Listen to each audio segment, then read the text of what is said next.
भोपाल से बड़ी खबर। मध्य प्रदेश में बड़ा प्रशासनिक फेरबदल हुआ, बड़ी प्रशासनिक सर्जरी हुई है। आधी रात को 26 आईएएस के तबादले हो गए।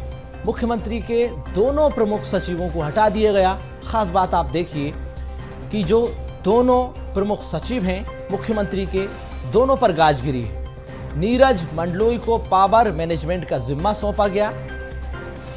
नीरज मंडलोई को ऊर्जा एवं पावर मैनेजमेंट का ये जिम्मा सौंपा गया है। अपर मुख्य सचिव, प्रमुख सचिव के विभागों में भी फेरबदल हुआ। सचिव स्तर के अधिकारियों के विभागों में भी फेरबदल किया गया। राघवेंद्र कुमार सिंह को अलग अलग विभागों के प्रमुख सचिव का जिम्मा सौंपा गया है। मनीष सिंह को परिवहन विभाग का अपर सचिव की जिम्मेदारी भी सौंपी गई। मनु श्रीवास्तव को खेल युवा कल्याण विभाग का जिम्मा सौंपा गया। गुलशन बामरा को प्रमुख सचिव जनजातीय कार्य विभाग का जिम्मा सौंपा गया है। तो इस तरह से अफसरों को अलग अलग जिम्मेदारियां दी गई हैं।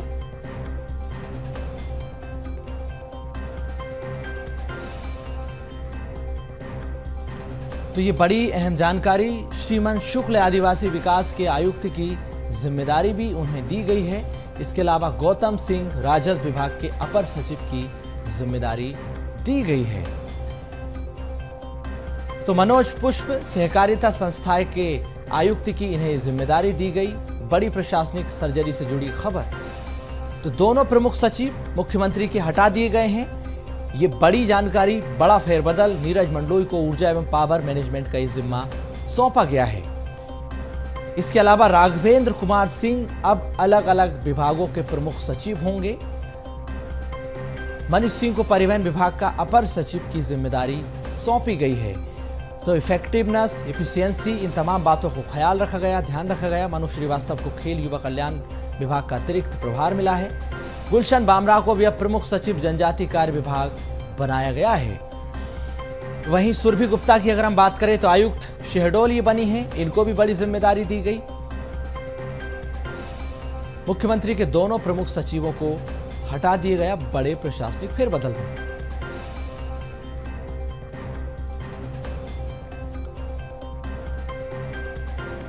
तो राघवेंद्र कुमार सिंह अब अलग अलग विभागों के प्रमुख सचिव होंगे। इन्हें बड़ी जिम्मेदारी दी गई। मध्य प्रदेश में यह बड़ा प्रशासनिक फेरबदल हुआ है। सहयोगी मनोज राठौर हमारे साथ फोन लाइन पर जुड़ चुके हैं। मनोज जी, मध्य प्रदेश में बड़ा प्रशासनिक फेरबदल हुआ, बड़ी प्रशासनिक सर्जरी हुई। 26 आईएएस अफसरों के तबादले हुए हैं एक साथ थोक के भाव में।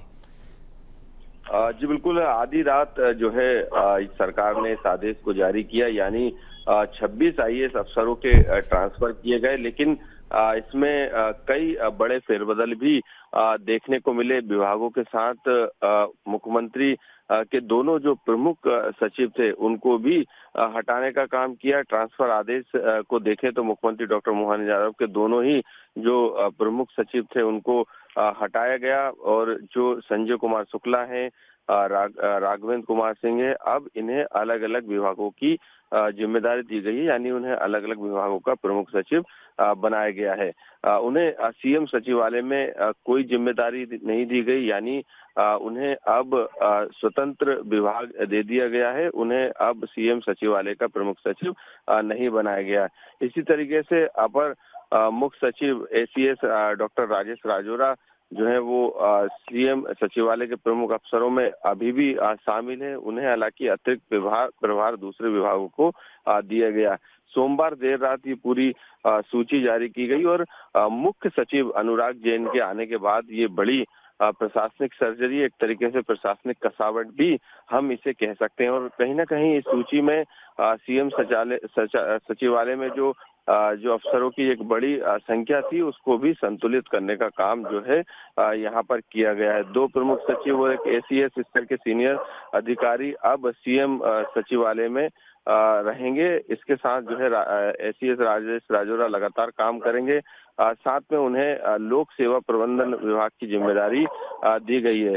उनके पास नर्मदा घाटी विकास प्राधिकरण के उपाध्यक्ष है, अपर मुख्य सचिव है, जल संसाधन जैसे महत्वपूर्ण डिपार्टमेंट उनके पास है। यानी एसीएस राजेश राजौरा के पास जो महत्वपूर्ण डिपार्टमेंट थे उसके अतिरिक्त जो है उनको अन्य विभागों की जिम्मेदारी दी गई है। मनु श्रीवास्तव को जो है एसीएस ऊर्जा विभाग रिन्यूएबल एनर्जी से हटा के जो है उन्हें अतिरिक्त प्रभार जो है रिन्यूएबल एनर्जी का तो दिया गया, लेकिन खेल विभाग का भी उनको अतिरिक्त प्रभार यहाँ पर दिया गया। इसी तरीके से नीरज मंडलोई को जो है ऊर्जा विभाग का जो है उनको अतिरिक्त प्रभार दिया गया। इसी तरीके से संजय कुमार शुक्ला जो कि मुख्य सचिव थे मुख्यमंत्री को, उनको नगरीय एवं प्रशासन विभाग एवं आर्थिक एवं सांख्यिकी विमानन विभाग और हाउसिंग बोर्ड का अतिरिक्त प्रभार उनको दिया गया है। राघवेंद्र सिंह ये भी प्रमुख सचिव थे मुख्यमंत्री के, उनको भी जो है लोक उद्योग एवं एमएसएमई आनंद विभाग का अतिरिक्त प्रभार दिया गया है और उनके पास से जो लोक सेवा प्रबंधन विभाग था वो एसीएस राजेश राजोरा को दिया गया है।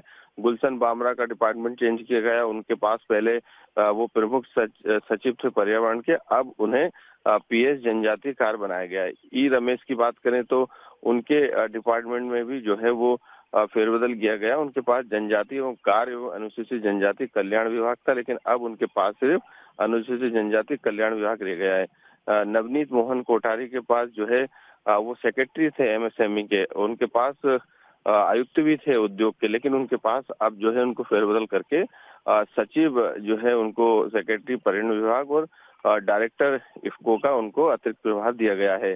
इसी तरीके से मदन विभीषण नागभोजे जो है वो उनको राजस्व के वो सदस्य थे, उनको आयुक्त हस्तशिल्प बनाया गया, हाथघर का बनाया गया। सुरभि गुप्ता को भी जो है आयुक्त शहडोल संभाग बनाया गया, यानी एक महत्वपूर्ण जिम्मेदारी। हालांकि इससे पहले सेक्रेटरी चिकित्सा शिक्षा वो थी। दिलीप कुमार को डायरेक्टर एग्रीकल्चर थे, उनको अब वहां से जो है शिफ्ट करके आयुक्त उद्योग एवं प्रबंधन संचालक बनाया गया। इसके अलावा उनके पास लघु उद्योग निगम का अतिरिक्त प्रभार रहेगा। प्रियंका दास हालांकि डायरेक्टर थी वो एनएचएम की, लेकिन उनको अब जो है अपर सचिव एमएसएमई की जिम्मेदारी दी गई है। मनीष सिंह आयुक्त हाउसिंग बोर्ड के थे, उनको परिवहन विभाग का अपर सचिव बनाया गया है। अनुराग चौधरी को एमडी वो खनिज निगम थे, लेकिन अब उनको महत्वपूर्ण जिम्मेदारी से हटाकर जो है अपर सचिव पिछड़ा वर्ग जो है बना दिया गया है। तो ये काफी बड़े फेरबदल हैं।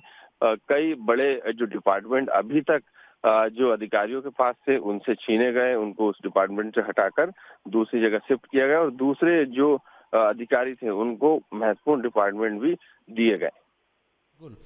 तो बहुत शानदार जानकारी आपने, बहुत बढ़िया डीप ब्रीफिंग इस पर की आपने। लेकिन जिस तरह से हम देख रहे हैं मनोज जी कि जब से डॉक्टर मोहन यादव मुख्यमंत्री बने हैं, सीएमओ का सेटअप मजबूत हुआ है। अनुराग जैन के आने के बाद जो अपडेट एंड मॉनिटरिंग सिस्टम प्रशासनिक व्यवस्थाओं पर बढ़ा है, कहीं ना कहीं चुनावी जमावट, प्रशासनिक कसावट हम देख रहे हैं, क्योंकि मध्य प्रदेश में उपचुनाव को लेकर मतदान भी होना है और प्रशासनिक व्यवस्थाओं को मजबूत करना है। कानून व्यवस्था पर सवाल हैं, प्रशासनिक जो व्यवस्थाएं होती विभागों की उनको भी अब मजबूत करना है, योजनाओं के डिलीवरी सिस्टम पर काम करना है।